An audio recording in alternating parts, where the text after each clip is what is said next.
Alors le Yéti, ça fait évidemment référence à tout un système, à toute une construction du monde qui s'appelle, pour résumer, la cryptozoologie, c'est-à-dire la science des animaux cachés, la science des animaux qu'on ne voit pas. L'être le plus emblématique de cette discipline, évidemment, Nessie, le monstre du Loch Ness, bien connu, mais aussi le Yéti qui a été croqué par Hergé dans Tintin au Tibet. Alors les hommes sauvages, généralement très grands, velus, sont connus un peu partout sur la planète, sur tous les continents. En général dans des régions montagneuses ou très boisées, dans des endroits un peu reculés. Mais le Yéti à proprement parler, c'est l'homme sauvage himalayen. Ce qui a lancé un peu le phénomène Yéti avant Hergé, c'est Bernard Heuvelmans, qui était un zoologue belge, et qui, intrigué par tous ces êtres imaginaires, a créé cette discipline parascientifique, la cryptozoologie. Il a rencontré un dessinateur nommé Hergé, et c'est lors de cette rencontre entre Bernard Heuvelmans et Hergé qu'est née l'idée de Tintin au Tibet et du Yéti. Après, tout est parti aussi de 1951, quand Eric Shipton a photographié cette série d'empreintes qui a été publiée dans une revue scientifique française en 1952. À partir de là, a pris corps le mythe du Yéti et des hommes sauvages dans l'Himalaya. Alors, Bernard Heuvelmans, en créant cette nouvelle non-discipline qu'on va appeler la cryptozoologie, finalement, derrière un vernis de scientiste, en réalité reprend des choses qui existent déjà depuis extrêmement longtemps. À savoir, l'humain, l'homme, s'est toujours évidemment intéressé aux relations qu'il pouvait exister avec son environnement, avec les animaux qui l'entouraient, mais aussi avec le divin, et aussi avec lui-même et ses propres limites. Exemple, dans l'Antiquité, il existait tout un monde parallèle, un petit peu merveilleux, composé de dieux. Tout le monde connaît Zeus, Jupiter, pour les uns, Zeus pour les autres, mais aussi des êtres hybrides, hybrides d'hommes et de dieux, comme Hercule, hybrides d'hommes et d'animaux, comme les centaures, les sirènes. Donc, l'esprit humain, depuis longtemps, a l'habitude de côtoyer un monde un petit peu fantastique. Et ceci a perduré. Quand Marco Polo raconte ses voyages, il décrit des mondes peuplés d'êtres humains qui sont toujours à la limite de l'animalité, qui ne sont en tout cas pas des Européens occidentaux selon les canons reconnus à l'époque. L'approche de Heuvelmans, c'est une autre approche, c'est de dire finalement le monde nous est que partiellement connu, il existe des choses encore cachées, et dans ces causes cachées, il y a effectivement des espèces d'hominidés. Alors on sait, sont-ce des animaux, sont-ce des hominidés dans l'esprit de Heuvelmans, tout ceci n'est pas très clair. Mais comme par hasard, quand Heuvelmans a commencé à construire sa cryptozoologie, ça a été l'époque de la revue Planète, ça a été l'époque de l'invasion des ovnis, de l'invasion des martiens. Et comme par hasard, tous ces mondes magiques cachés, avec des angoisses que ça sécrétait quelque part, de fait de ne pas être seul, et sur Terre en tant qu'espèce, et d'avoir des choses assez proches de nous, et peut-être dans l'univers avec des hordes de martiens prêts à envahir la Terre, évidemment tout ceci générait une angoisse. C'était peut-être une reprise des angoisses anciennes qu'on a connues durant l'Antiquité, mais en tout cas, c'est une angoisse qui s'est largement modernisée. Il existe d'autres êtres imaginaires de la famille de Yéti, entre guillemets, le Sasquatch au Canada, le Bigfoot, le célèbre Bigfoot aux États-Unis, le Yowie ou le Yahoo en Australie, en Sibérie, au Pérou, dans toute la planète, en Afrique, au Congo, dans la banlieue d'Abidjan, il y a des témoignages en Côte d'Ivoire. Donc c'est quelque chose qui est planétaire, qui est universel et qui traverse le temps, puisque dès la préhistoire, dès le début, dès l'origine de l'art, vers 35 000 ans, l'homme de Cro-Magnon invente l'art figuratif notamment, et on observe dès les plus anciennes représentations artistiques ce qu'on appelle des thérianthropes, des hommes mélangés avec des animaux sauvages, ou qu'on appelle des sorciers ou des chamans ou des anthropozoomorphes, peu importe le nom qu'on leur donne, des êtres qui sont mi-hommes, mi-animaux, Les exemples les plus célèbres viennent des grottes de l'Ariège, notamment de la caverne du Volpe, où on a le fameux dieu cornu formé d'un assemblage d'animaux, le petit sorcier à l'arc musical. Dans la grotte Chauvet, il y a aussi l'homme bison, etc. Donc on le retrouve dans tout le Paléolithique supérieur. Et ce qui est intéressant de constater, c'est que quel que soit le cas de figure, ce qui définit le caractère humain de ces êtres hybrides, c'est toujours la bipédie. Le fait d'une silhouette, donc de marcher sur ses deux jambes. Et c'est assez passionnant de constater que cette bipédie, cette acquisition d'un nouveau mode de locomotion, a des incidences sur l'anatomie humaine fondamentales qui vont notamment permettre le développement cérébral que nous avons et que des millions d'années plus tard, après ce bouleversement anatomique, ce qui caractérise toujours le caractère anthropomorphe de ces représentations, c'est ces silhouettes bipèdes. Le petit bison des trois frères, le petit homme bison, il est entièrement bison sauf les jambes. Le dieu cornu, il est formé d'animaux très variés, chouettes, félins, chevaux, etc. Et la seule chose d'humain qu'il a, ce qui lui donne le caractère anthropomorphe, c'est les jambes humaines, la bipédie. Donc c'est quelque chose qui, dans notre imaginaire, est très fort. Et pour se définir, pour se décrire, dès 40 000 ans jusqu'à des périodes très récentes, les Yétis, les Bigfoot, souvent ce qu'ils ont d'humain, c'est la démarche, c'est la bipédie. C'est vraiment un caractère essentiel.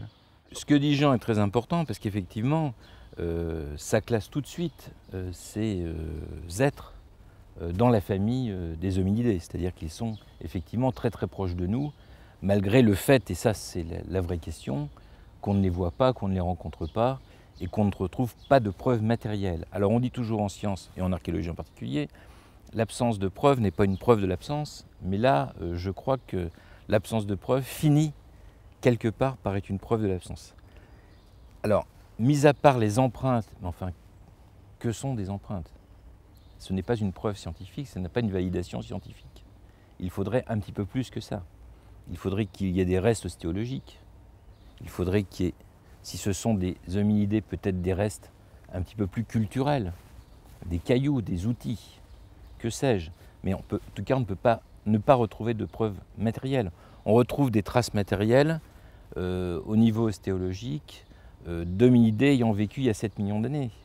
Là, s'ils sont toujours vivants, on a du mal à croire qu'on ne retrouve aucune trace. D'autre part, on est dans un processus biologique. Ça ne peut pas être un être unique, comme ce serait le cas de Nessie dans le Loch Ness. Ça pose un vrai problème. Il y aurait donc un seul monstre du Loch Ness. Alors, ce n'est pas un être vivant, puisque le principe d'être vivant, c'est de se reproduire. Et donc pour se reproduire, il faut être au moins 2, mais même 2, ce n'est pas suffisant, il faut être beaucoup plus nombreux. Et pour tous les hominidés, que ce soit les Yétis, les Bigfoot, s'il y en a un ou deux, c'est peu crédible. Il faudrait donc qu'il y ait au moins des hordes. Mais des hordes, pour qu'elles passent inaperçues, ça pose quand même un vrai problème. Donc il y a un certain nombre de règles, de mécanismes validés scientifiquement qu'on ne retrouve pas dans ce cas-là. Et c'est ce qui nous fait penser qu'effectivement, on est vraiment dans le domaine de la construction imaginaire d'une réalité parallèle mais non validée scientifiquement. Dès l'art préhistorique d'ailleurs, on a ce qu'on appelle des monstres, qui sont des animaux qu'on n'arrive pas à identifier, qui sont des animaux déformés, qu'on n'arrive pas trop à interpréter. D'ailleurs, certains préhistoriens ont parlé de mythes sur l'origine du monde, des animaux qui émergent de la matière. Bon, c'est ça. Aussi, une hypothèse pour les gens qui y croient, d'où viennent-ils? D'où viennent ces... dans l'évolution, comment on les place? Donc il y a plusieurs hypothèses, soit un grand primate ou des grands primates qui nous auraient échappé. Là, alors ça peut arriver, on a trouvé encore dernièrement dans les forêts de Bornéo une panthère, un animal qui est déjà assez important, ou un petit carnivore il y a 3-4 ans. Dans des zones totalement inexplorées, on peut trouver, oui, des animaux de la taille bon, c'est une petite panthère, en fait c'est déjà un animal assez important, dans des zones, des forêts vierges totalement inexplorées. Bon, là, ça semble difficilement le cas pour les grands primates, puisqu'ils sont dans des régions où il y a quand même pas mal de gens qui ont circulé. Il y a eu des missions en Himalaya. Mon ami Jordi Magraner est allé chercher pendant des années, il a appris la langue au Pakistan, en Afghanistan, il s'est fondu dans la population locale. Il a recueilli, alors des gens qui ont vu, il en a vu beaucoup. Lui-même, personnellement, n'a jamais vu l'ombre d'un Barmanou, puisque c'est le nom de l'animal local. Alors j'ai récupéré d'ailleurs des dessins magnifiques qu'il a fait d'après les témoignages, ça c'est intéressant, mais il n'a jamais vu lui. Donc on voit toujours quelqu'un qui a vu, mais on ne voit jamais soi-même. Après, comme le disait Gilles tout de suite, il faut imaginer, en dessous de 50 000 individus, une espèce est en danger. En dessous de 1000, elle va disparaître. Donc il faut imaginer, il y a ces êtres sur toute la planète, donc il faudrait imaginer des centaines de milliers d'individus de 2,50 m, 3 mètres de haut, et qu'on ne voit jamais. Donc c'est quand même assez étonnant, et ça paraît peu vraisemblable qu'il nous ait échappé. Une autre hypothèse qui est récurrente et qui revient régulièrement, c'est qu'on aurait affaire au dernier représentant de l'homme de Néandertal, qui est notre dernier cousin éloigné. Alors l'homme de Néandertal disparaît il y a au moins 35 000 ans. Certains anthropologues le voient aller en forçant la dose vers il y a 28 000, et encore c'est très discuté, c'est pas admis par la totalité du monde scientifique. Donc il faudrait imaginer que des Néandertaliens dans des zones isolées aient pu survivre 30 000 ans ou plus jusqu'à aujourd'hui, ce qui paraît franchement peu vraisemblable. Et d'autre part, quand on a des hommes de Néandertal qui vivaient, là, on retrouve des outils, c'est des hommes qui taillaient la pierre magnifiquement, qui avaient une production industrielle très abondante, on trouve, dès que des hommes de Néandertal ont habité une grotte, vous trouvez des milliers d'outils. Vous ne vous posez pas la question. Là, ce n'est pas le cas. Donc il faudrait imaginer des Néandertaliens qui auraient survécu 30 000 ans en oubliant tout ce qu'ils savaient faire et qui seraient arrivés sous forme relique aujourd'hui, et puis qui d'un seul coup auraient pris 1 mètre de haut. Parce que l'homme de Néandertal, sa taille moyenne était d'1,60 m, 1,65 m, il était un peu plus petit que nous. Les hommes sauvages dont on parle font en moyenne 2,50 m. Donc ils auraient vécu 30 000 ans, oublié qu'ils avaient taillé les outils et pris 1 mètre de haut brutalement. Donc ça, c'est franchement peu vraisemblable. On n'est pas dans les sciences occultes parce que le mécanisme n'est pas le même, mais c'est vrai que qui dit caché dit occultisme quelque part, et ça pourrait effectivement servir de bouc émissaire et en tout cas expliquer des tas de choses, des malheurs, etc., qu'on ne peut pas expliquer par une rationalité classique. Et par rapport à ce que dit Jean, ce qui est effectivement extrêmement intéressant, c'est le fait qu'il y a eu des milliers de témoignages, donc des milliers de témoignages de gens qui ne vivent pas tous ensemble, donc largement disséminés, et ces milliers de témoignages ne correspondent jamais à une réalité observée. Alors, le fait qu'il y ait des milliers de témoignages, c'est intéressant, parce que ça prouve que c'est un système qui a une durée, qui a une efficacité, qui persiste, mais d'un autre côté, on parle de quelque chose qui est vraiment dans un imaginaire, mais un imaginaire collectif. Et là, il y a des travaux qui sont poursuivis, peut-être pas assez, par les ethnologues ou par les anthropologues pour savoir à quoi correspond effectivement cette mise en place de ce monde un petit peu parallèle et à quoi il correspond comme mécanisme d'inclusion ou d'exclusion des autres. On l'a très bien vu dans les travaux d'ethnologie, le fait que finalement mon identité à moi s'arrête souvent à mon village, et déjà le village d'à côté, c'est déjà des êtres qui ne sont pas exactement comme moi. Alors la construction de l'altérité, c'est un mécanisme bien connu. En général, moi, qui je suis, les gens qui me sont proches, ce sont les gens qui vivent avec moi. Et dès qu'on s'éloigne un petit peu, dès qu'on sort pas forcément très loin, déjà par exemple, les habitants, les villageois du village suivant sont déjà un petit peu moins différents, sont un petit peu plus différents. On est déjà en compétition les uns avec les autres. C'est une humanité qui est déjà bizarre et un petit peu spécieuse. Et alors, souvenons-nous des récits des anthropologues français arrivant en Afrique centrale, décrivant des tribus d'hommes avec des queues. Le problème, c'est la même chose, c'est qu'ils n'avaient jamais vu ces hommes à queue, mais c'est toujours des habitants d'un village qui expliquaient que dans le village d'après, ils étaient cannibales et ils avaient des queues. Ce qui effectivement était le symbole de l'animalité, en tout cas une non-humanité. Et je crois que les mécanismes fonctionnent beaucoup comme ça. Simplement, l'époque moderne avec les exhibitions de la différence au sein de l'espèce humaine, tel que ça a pu être fait par Barnum à Manhattan dès 1830, qui montrait tout ce qu'on appelait la monstruosité au sein de l'espèce humaine, c'est-à-dire toutes les limites. Alors les géants, les nains, les hommes à poil, les hommes chiens, les femmes serpents, que sais-je, il en existe tellement que c'est effectivement difficile de les décrire tous. Et là, on revient un petit peu dans ce mécanisme qui consiste à à construire une humanité différente de la mienne, proche d'une animalité, c'est une humanité qui à la fois m'inquiète, puisqu'elle est proche de l'animal, mais me rassure parce que je n'en fais pas partie. L'homme de Florès, découvert sur l'île de Florès en Indonésie, n'est pas un mythe parce qu'il y a des squelettes, il y a un habitat, il y a des outils, il y a une réalité. Tout le monde, tous les scientifiques peuvent le voir, peuvent l'étudier. Ce qui aujourd'hui est encore en discussion, c'est qui est cet homme de Florès sur le plan spécifique, anthropologique. Est-ce qu'on a affaire à effectivement un nanisme insulaire qui serait la première forme de nanisme insulaire appliquée à un homme? On connaît les éléphants nains, les hippopotames nains dans les îles de la Méditerranée ou ailleurs. Donc sur un habitat qui se restreint, les grandes espèces ont tendance à diminuer et les petites qui n'ont pas de prédateurs ont tendance à augmenter, ce qui fait qu'on peut trouver des squelettes dans des îles de la Méditerranée, des squelettes de rats qui sont aussi gros que des squelettes d'hippopotames, par exemple. Voilà. Alors, est-ce qu'on aurait un nanisme lié à l'espèce humaine? Ça, c'est quelque chose d'intéressant. Ce qui est discuté, parce que le problème, il est cérébral, c'est que la capacité crânienne de l'homme de Florès est très faible, elle est très légèrement supérieure à celle d'un chimpanzé. Donc il faudrait imaginer qu'il y ait une réduction du volume cérébral qui est quand même assez difficile. Le problème du squelette post-crânien ne pose pas trop de difficultés.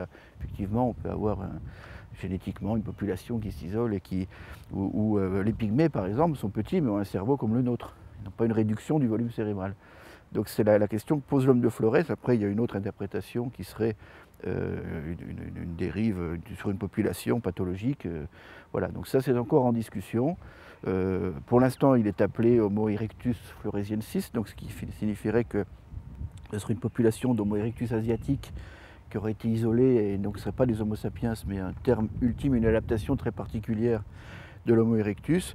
Le débat est encore en cours, mais là, pour revenir réalité ou mythe, là, il n'y a pas de problème, c'est une réalité. Il y a des hommes dans l'île de Florès, il y a des sites, il y a des squelettes, plusieurs. Donc tout de suite, on ne se pose pas la question. Quand les Australiens débarquent dans les années 50 à Bornéo, ils tombent immédiatement sur des milliers de gens, dès la première journée. Et donc en général, quand il y a une population quelque part, même si elle est restée inconnue pendant très longtemps, on trouve très vite des preuves. Quand les Européens arrivent en Amazonie, même dans les endroits les plus reculés, ils tombent sur des populations amazoniennes. Il y a des villages, il y a des productions, il y a des gens. Dans tous ces hommes sauvages, effectivement, ce qui manque toujours, ce sont des preuves. Ou alors les preuves se sont évaporées. Le célèbre homme congelé aux États-Unis qui a disparu. Et même dans le Verdon, à 20 km du musée de Quinçon, donc tout près d'où nous sommes, dans une grotte au-dessus de Moustier, il y a une trentaine d'années, des squelettes de 3 mètres de long ont été trouvés. Voilà, et quand ils ont voulu les dégager, ils sont tombés en poussière. Voilà, donc c'est un peu... aurait été trouvé. Voilà, donc c'est un peu toujours c'est récurrent dans ces témoignages. Les preuves disparaissent, on ne sait pas. Alors on a des poils, des empreintes, des éléments comme ça, toujours indirects, ou des gens qui ont vu. Alors là, l'homme qui a vu l'ours, il y en a des quantités, vraiment. Mais il n'y a jamais de preuves scientifiques indiscutables. Le problème posé avec l'homme de Florès est intéressant, entre les populations normales et les aspects pathologiques. Et donc là, on n'a jamais une vraie réponse, à savoir que la normalité d'être pygmée, on est petit, et des pygmées ont des enfants pygmées petits comme eux, mais on sait très bien que les personnes qui sont atteintes de nanisme n'ont pas forcément des enfants qui sont nains. Donc il n'y a pas de transmission génétique et généalogique du processus.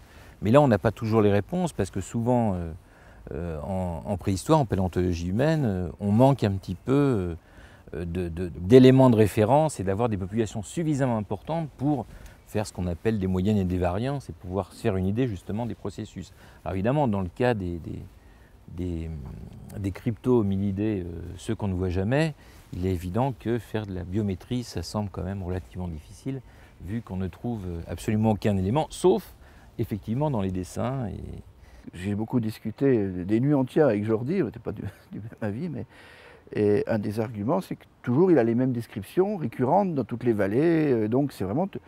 Si je fais le même travail sur le Père Noël ou Superman aujourd'hui, j'aurai les mêmes descriptions, des milliers de témoignages, des mesures, une cape rouge en bleu avec un S, etc. C'est pas pour autant que le personnage existe. Mais ce qui est intéressant dans ce processus, c'est qu'effectivement, là, on quitte le folklore, on quitte complètement le folklore et les récits de villageois ou de paysans pour voir des hommes généralement cultivés, qui ont un bagage scientifique, commencer à s'emparer de ce phénomène et essayer de lui donner une couleur scientifique.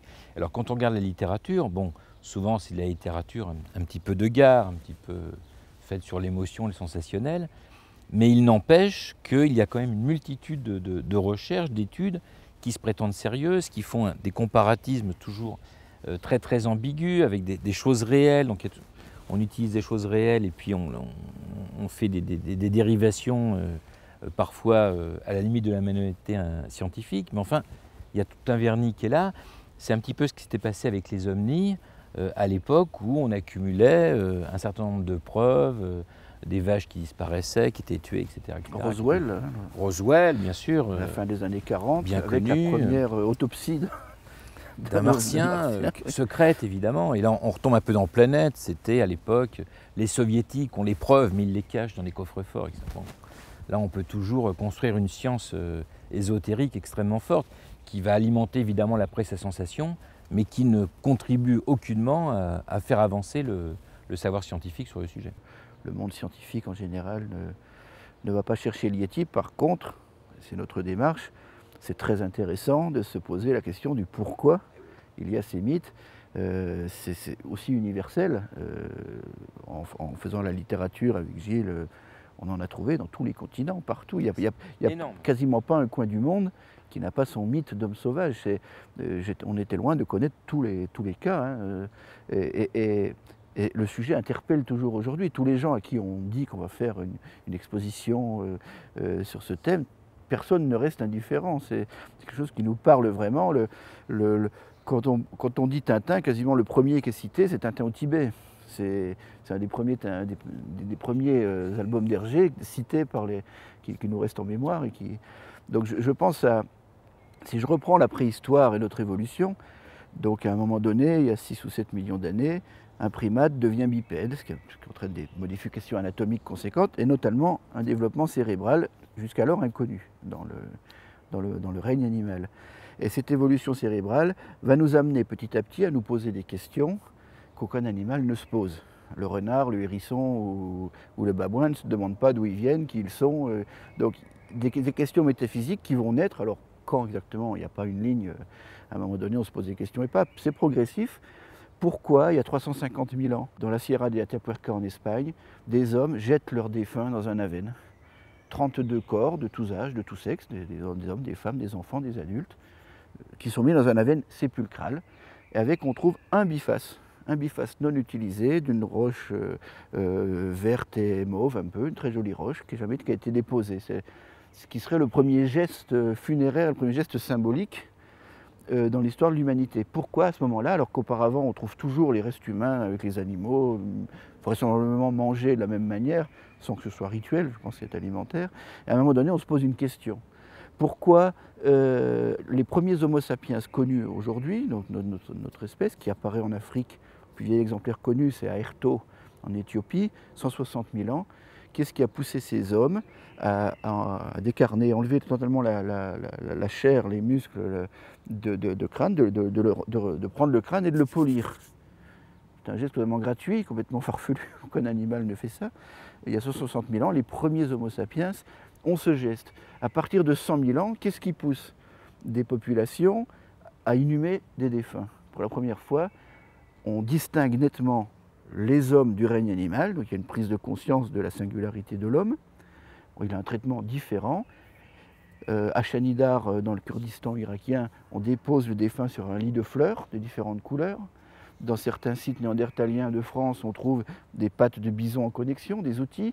Il y a une prise de conscience de la singularité de l'homme, une prise de conscience d'un élément transitoire, la vie, la mort, on prépare, sinon il n'y a aucun intérêt à donner à manger ou des armes à la personne qui meurt.